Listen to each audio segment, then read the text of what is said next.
So it is ingrained into our nervous system that if we don't belong, we die. So what most people are afraid of, actually it's not failing. People are not afraid of failure. People are afraid of, if they fail, it means that they are not good enough. And if they are not good enough, it means that they will not be loved. That in the end, it's what every single human being most wants. Every single one.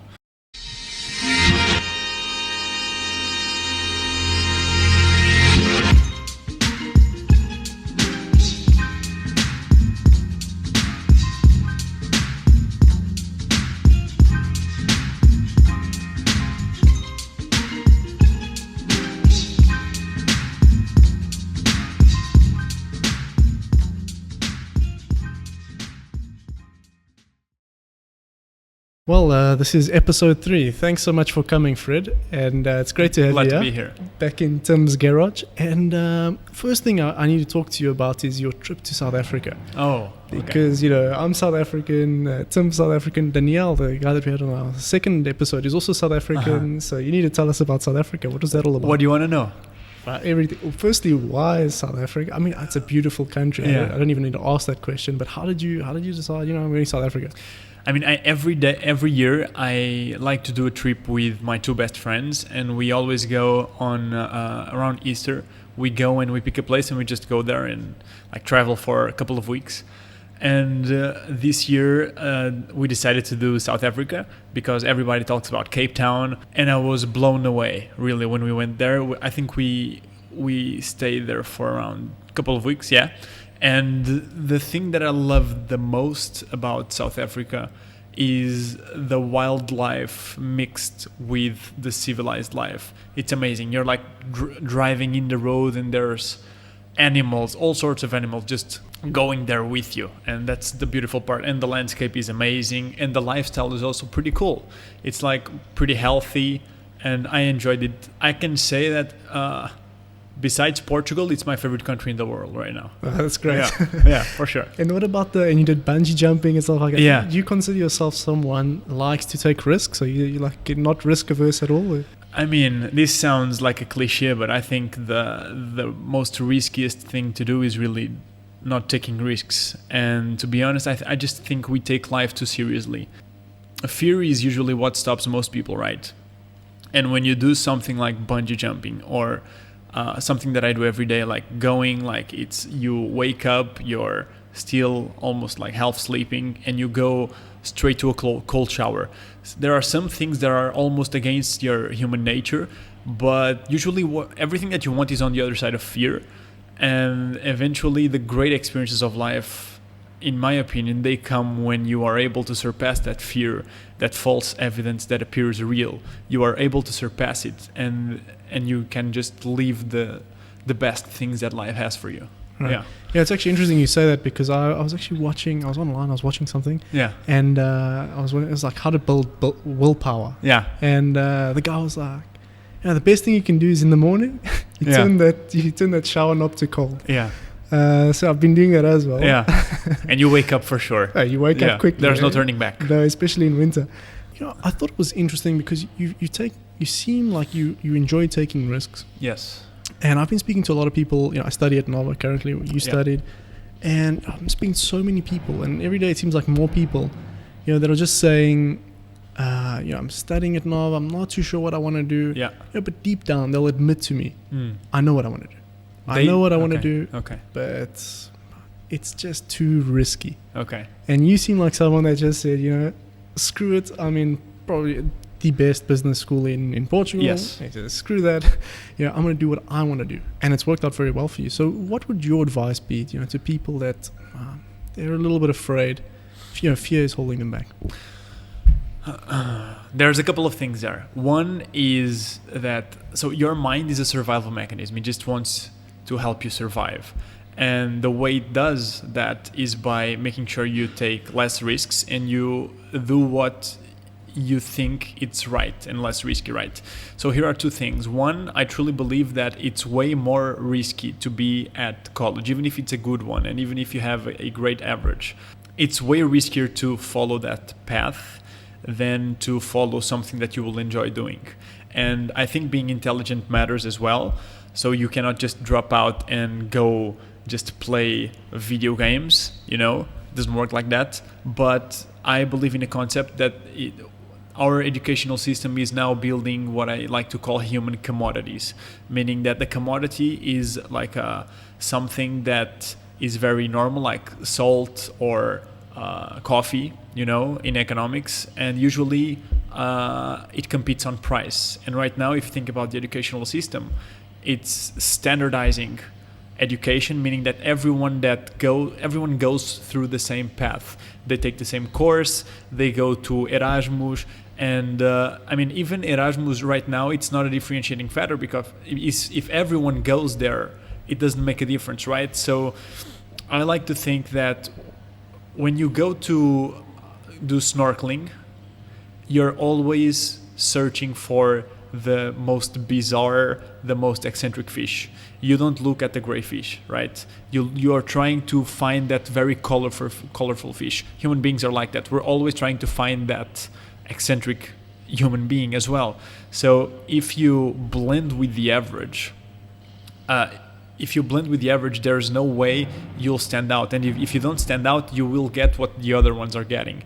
That right now, it's competing on price. So you work extra hours, the wages doesn't increase that much, and that's a life that I don't want to have, you know. And it's the way the system is built, but I think there's always a way to hack the system. Yeah. So I will say that if you can fail, lots of people right now are failing on that approach. If you can fail, and this is actually, I'm quoting Jim Carrey here, if you can fail by other people's rules, you might as well try and fail by your own rules. That's my approach. Oh. Your path, you realized that obviously when you were around 19, yeah, and that's when you went to go, you found Sonder. But you know, a lot of people, they don't really have the inspiration. You know, maybe they don't have the experiences. Yes. So what do you suggest? You suggest, like, for people that are just clueless, yes, clueless, but they're sure about one thing, that they don't like the system. Okay. So what do you say to those people?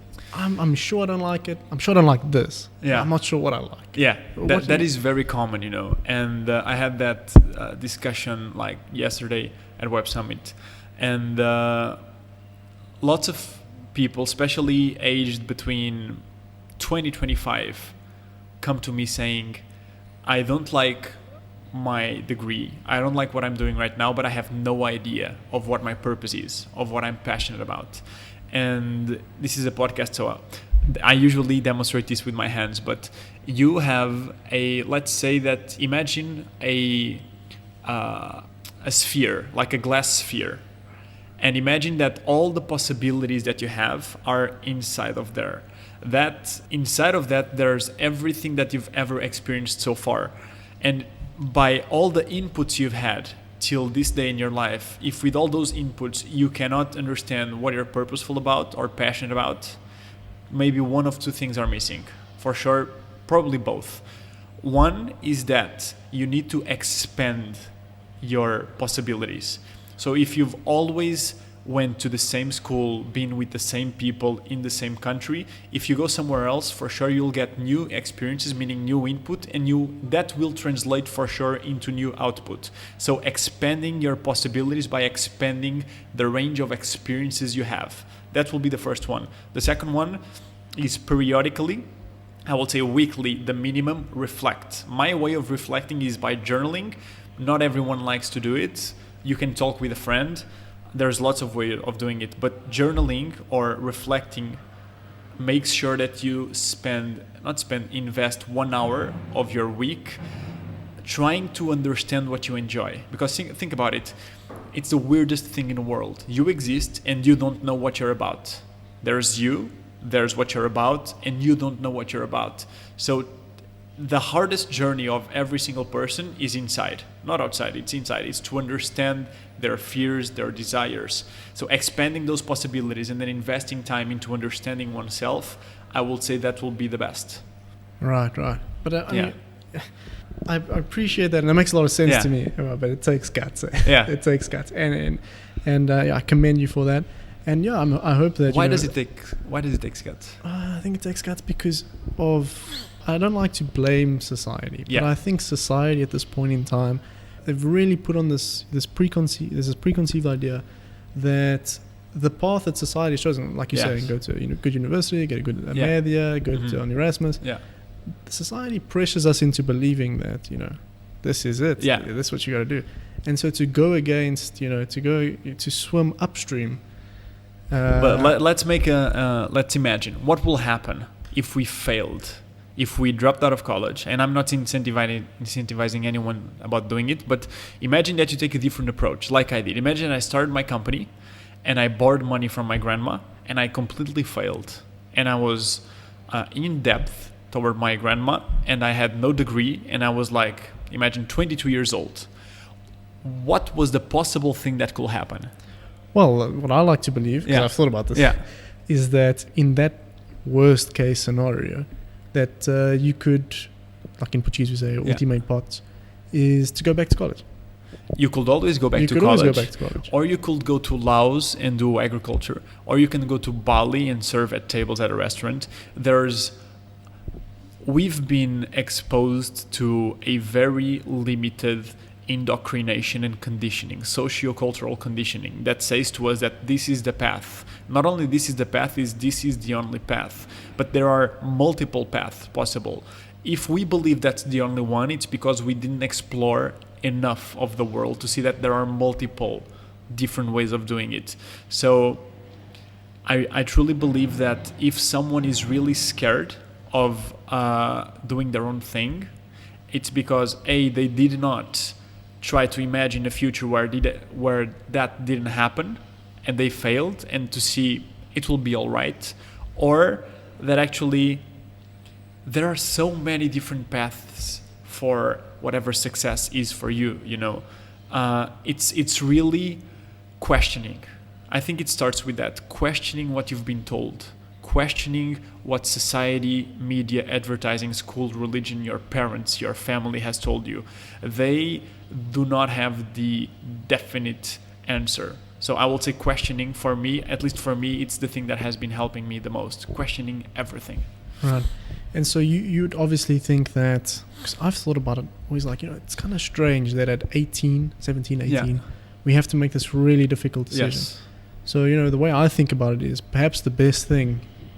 I'm actually working on a project which brings students to Portugal and stuff like that. Yeah. But, a lot of the students I've been speaking to, they say, I want to experience first. So perhaps the best thing is to spend a year trying out a few options, a year or 2 or 3, or how many, as many that you need, trying a few options. Do you think that that's a good approach? I think that's the best approach, actually, because here's my experience at college. I was a kid from sciences that would love to be a biochemist or astrophysicist. I was very in-depth in love with science, and eventually I learned that science equaled going to the lab every day, and I hated it. So I went to advertising, and I was expecting knowledge that will be applicated in the real world, and I didn't get that from there. And I think here's the main thing that correlates with what you're saying. That is, you cannot get an experience by learning on education. You can only get a true experience by doing something. So the thing that happens the most, and I'm 24, most of my friends are either leaving their masters or starting in their new job, and all of them, the ones that are starting at their jobs, are completely freaked out because they were told that what they will do will be one thing, and then they go there and it's completely the other, and they spend 5 years of their lives studying for one thing, and then they go there and they don't like it. So why don't we invert that system, and we try it beforehand, and then we decide, okay, I enjoy this, let me study for 5 years to become the best at it, instead of let me study for something that I have no idea if I would like for 5 years, and then go there and not enjoying it. So I agree with you 100%. Definitely. So and sorry for my long answers. No, man, that's great. Usually I have to nudge people on to give good answers. That's fantastic. Yeah. Let's talk about your business, Sonder People. Man, I've seen some of your stuff. It looks great. Yeah. You guys did the advert. You did an advert with David Beckham, yes. right? Did you get to meet them? No. Actually, I wasn't available to go to the shootings. Yeah. Must have been something important. Yeah. Oh, it's amazing. I'm not sure if I was here. I think I was in Colombia. Actually. Right, yeah. right, kind of far. Yeah. But so tell me. This is a podcast about business and that. Yes. And a lot of people, speaking to a lot of people, young people that are starting up their own businesses and that. So how does it feel get into an industry? It's got quite a few large incumbents, and go up against it. Did you feel any pressure? Did you feel like any competitive pricing? Explain the industry a little bit better. Can you just formulate the question a little bit better? The marketing and advertising industry. Yeah. How did the competitors react to you guys going in and mixing things up? Okay, so here is actually a cool thing. There was a trend, and that trend was that most people hate advertising. So brands, they want to do more real advertising, and the way for them to do it is with authentic people in their commercials instead of traditional aspirational models. And when I started the business, I really understood that they wanted these authentic people, but the authentic people, they didn't know that they could do commercials. So there was a gap here. And I went to my competition and I was looking at what are these guys doing, because they are model agencies, because I basically what Sonder does is putting the people in the commercials. So there's these model agencies that usually were the suppliers of all the commercials in terms of casting.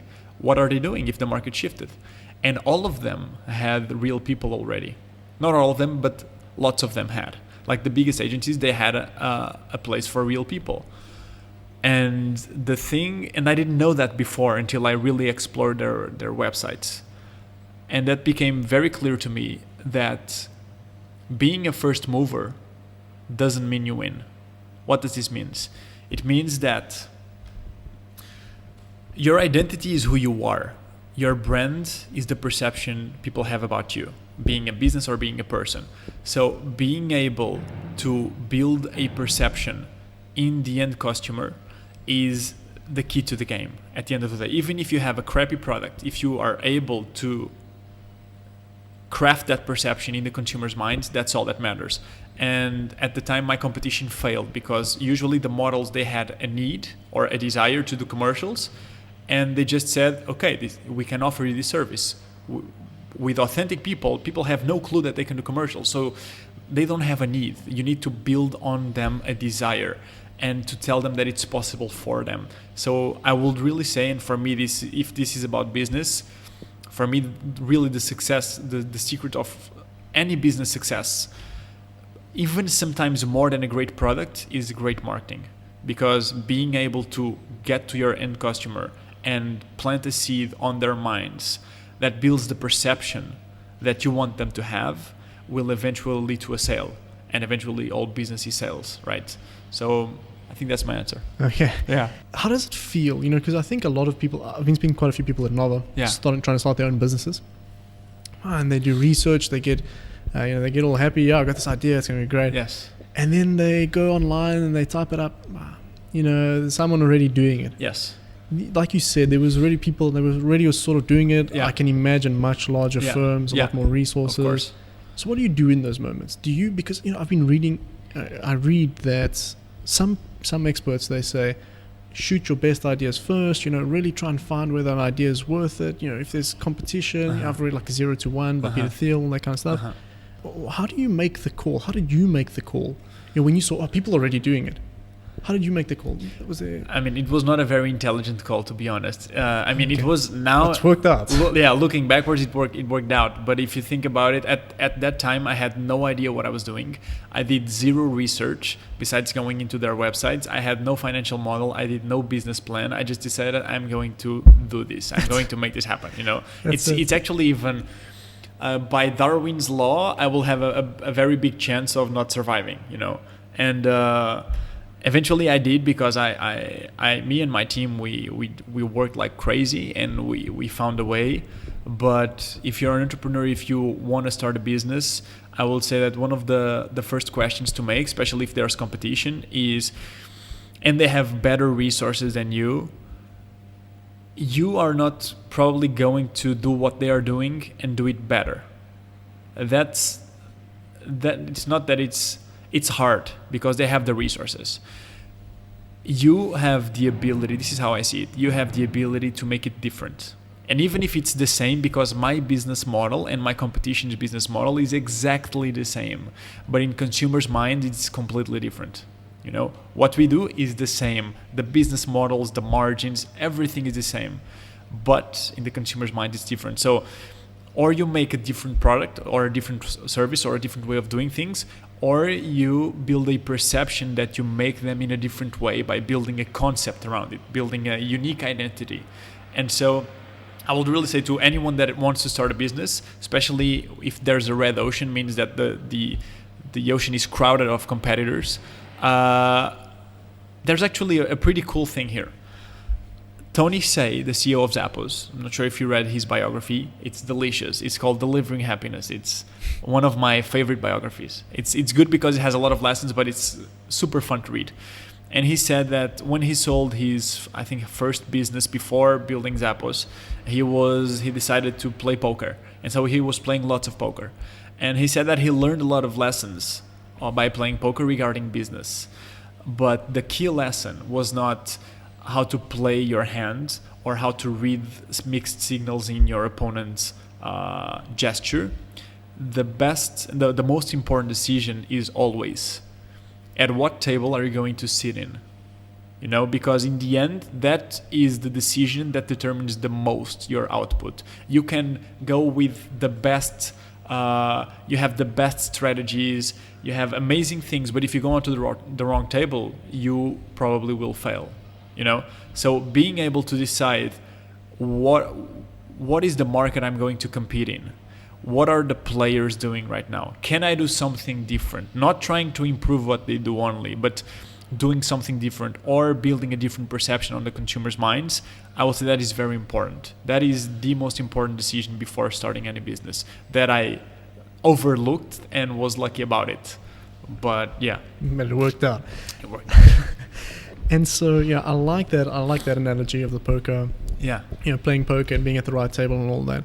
But I think another thing that would also be really important from what I've read is also the ecosystem that you're in. I come from South Africa. Yes.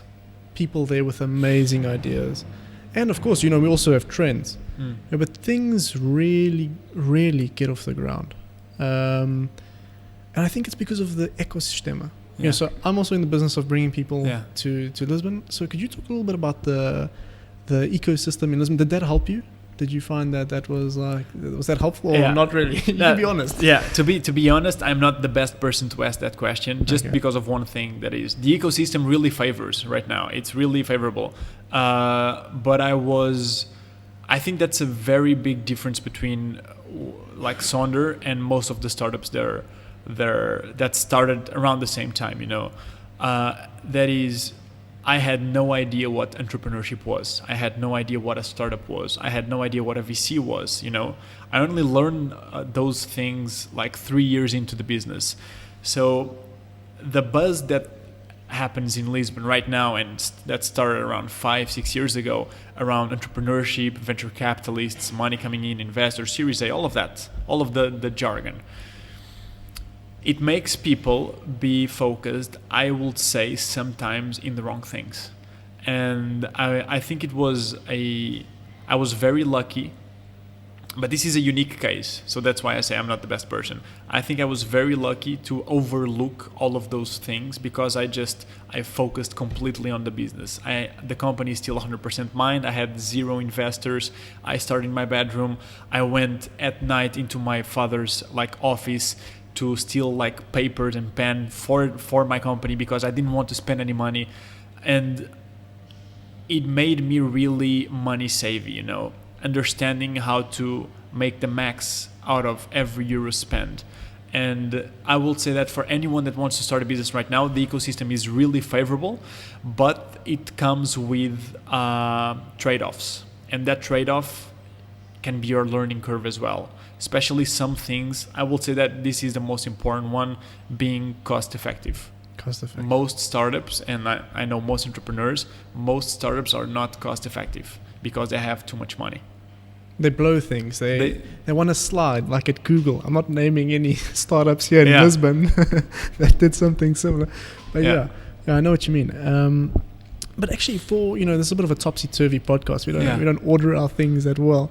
So just for the few listeners that might be out there that don't know what Sonder is, Yes. can you give a brief explanation? Yeah, so Sonder, what we do is that we help brands create real advertising, and we do it by giving the opportunity of authentic people to be the stars in their commercials. So on one hand, we're helping brands building real advertising by placing authentic people in their commercials.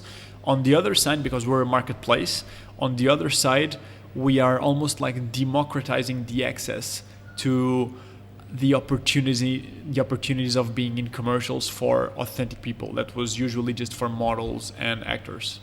Yeah. And you've also been involved in, I don't know if this is, I have to ask you about this. Yeah. There's another like spin-off project. I don't know if it's a spin-off project, Tell but me. you've got Sonder merch. What's that? Oh, I yeah. saw that 2 days ago. Yeah. I still haven't ordered mine. Yeah.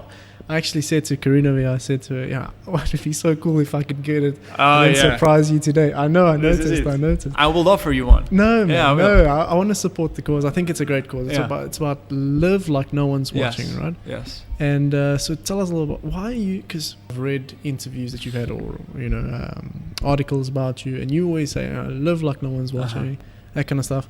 So why do you find that very important? I mean, it's great. Don't get me wrong. No, I know. It's not- I'm thinking, this is for me probably the most important thing in the world. That is, you have two entities inside of you. I call them, one is the ego, the other one is your essence, who you truly are. So the ego just wants to protect and benefit itself, just wants to survive. And the ego is scared shitless of what other people think about you, because 50,000 years ago, if you were not at a tribe, you will die, either by starvation, by exposure to cold or predators, whatever, but you will die. So it is ingrained into our nervous system that if we don't belong, we die. So what most people are afraid of, actually, it's not failing. People are not afraid of failure. People are afraid of, if they fail, it means that they are not good enough. And if they are not good enough, it means that they will not be loved. That in the end, it's what every single human being most wants. Every single one.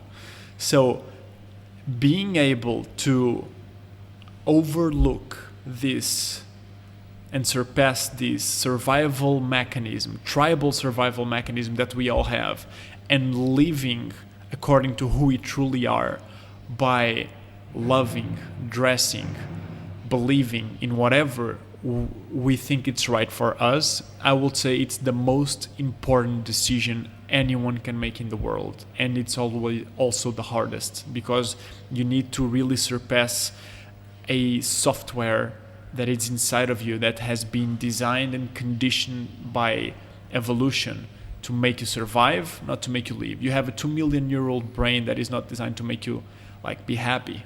It's designed to make you survive. Happiness, I believe, it's our part. And living according to who we are, it's the only gateway for that. And that's the hardest thing in the world. Yeah, it's profound. Yeah. So that takes the spot for this podcast so far. Sets the record. So, but what about, the belonging thing? Yes. What do you think about? Because I've spoken. I've had similar conversations about this, and I'm more on your side of the argument. Yeah. But I was speaking with some people, and they said, "Yeah, but if we didn't strive, we're talking more about materialism. Yeah. Going, getting a good job, Yes. let's work at Goldman Sachs, all that stuff. So you can get a good job, get good salary, buy nice clothes, that. Yeah.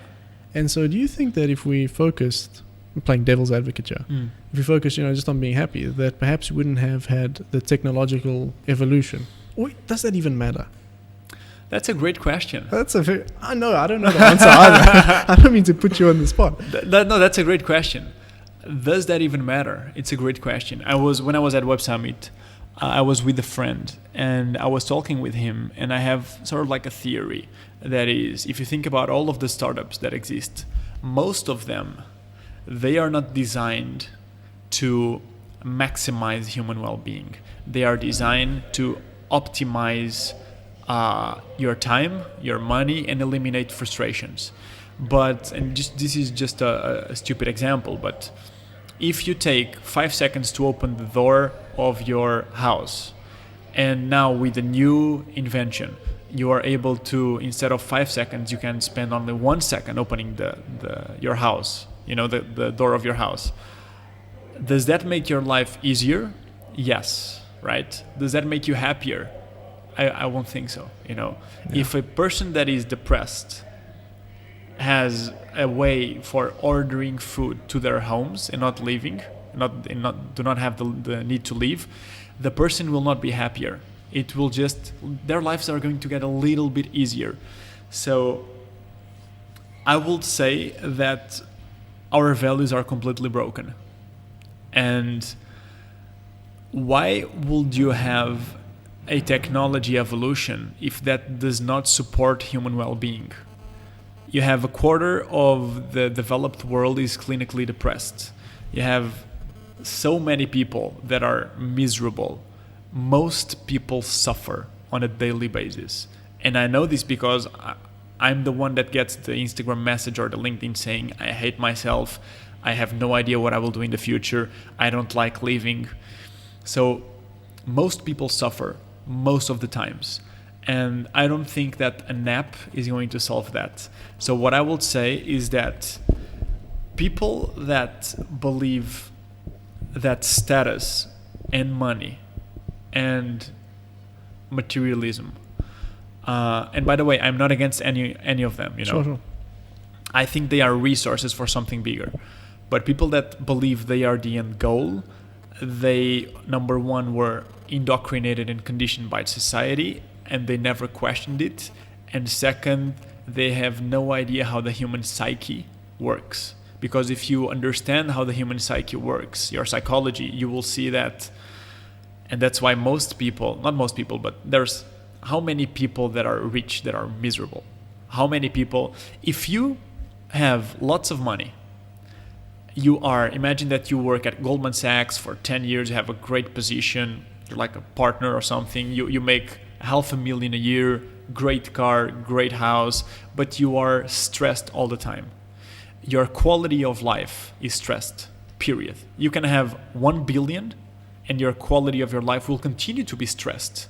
If you have a great car, but you are always frustrated, your quality of life will be frustrated, period.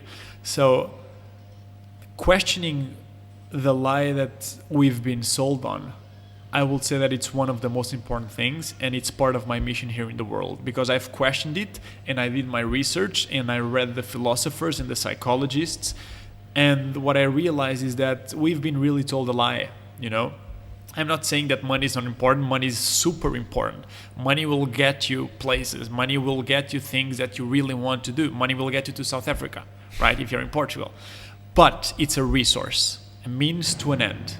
If you have all the money and you don't have the time to spend it on what you truly love, it's not worth it. If you have the status but you don't have time for your family, it's not worth it. So we've been truly conditioned in the wrong way. And it's our duty to question that, or else we will go on and live a not so happy life. Sure. Yeah. Okay, record broken again. Yeah. But look, let me tell you, I completely agree. And I read this book a while ago. It's called How to Get Rich by Felix Dennis. And he was a super rich guy. He's like a billionaire or something like that. And he said he got cancer. And he was like lying on his deathbed. And he said, I messed up my whole life because I was always working. I was always stressed out. And he says, when you're lying on that deathbed, you're always like, I should have spent 1 more hour with my daughter. I should have spent more time with my parents. I should have gone to Thailand, whatever. No one ever says, I should have closed that extra deal for another 500,000. Yeah. No one ever says that. So I completely agree with you there. Okay, so I think we've defined that it's about purpose. It's about being happy and that. So what is your I believe that success is like a habit. Mm-hmm. It's like your habits and the way you live sort of leads you to be successful, and from that success you can derive happiness, whatever. Yeah. So what's like your daily routine? What do you focus on? Because you seem like a super knowledgeable guy. Yeah. You seem like an intellectual black belt.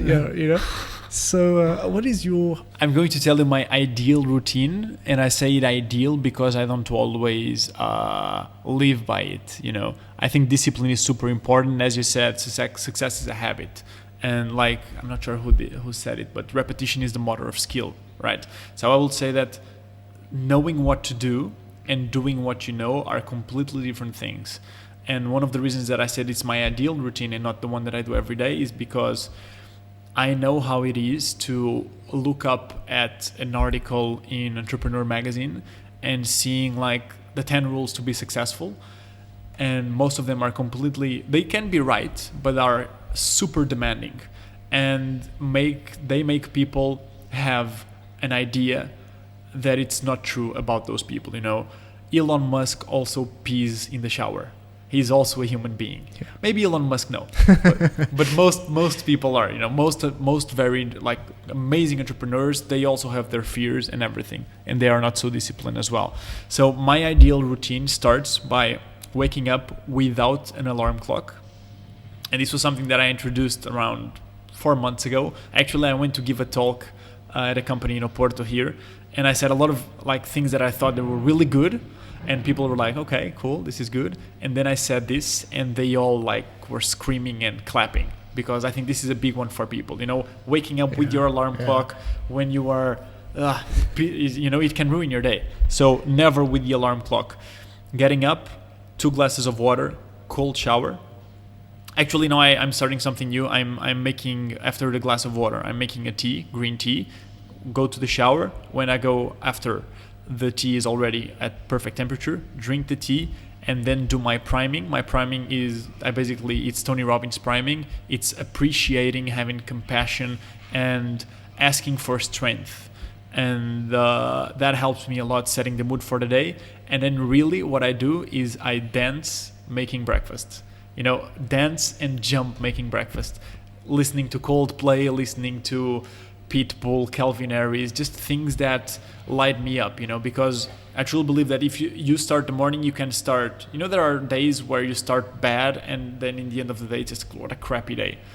The way you start your day will probably determine the way you end your day, because you go on an upward spiral or downward spiral. And if you're on an upward spiral, if there's a problem at 3 p.m., you'll be happy to solve it. If you're on a downward spiral, if there's a frustration at 11 a.m., you'll be pissed off completely, right? So that is completely important. And then I do that, and then I do deep work. Before I was doing reading, 1 hour of reading, but I've decided to make that before I go to bed.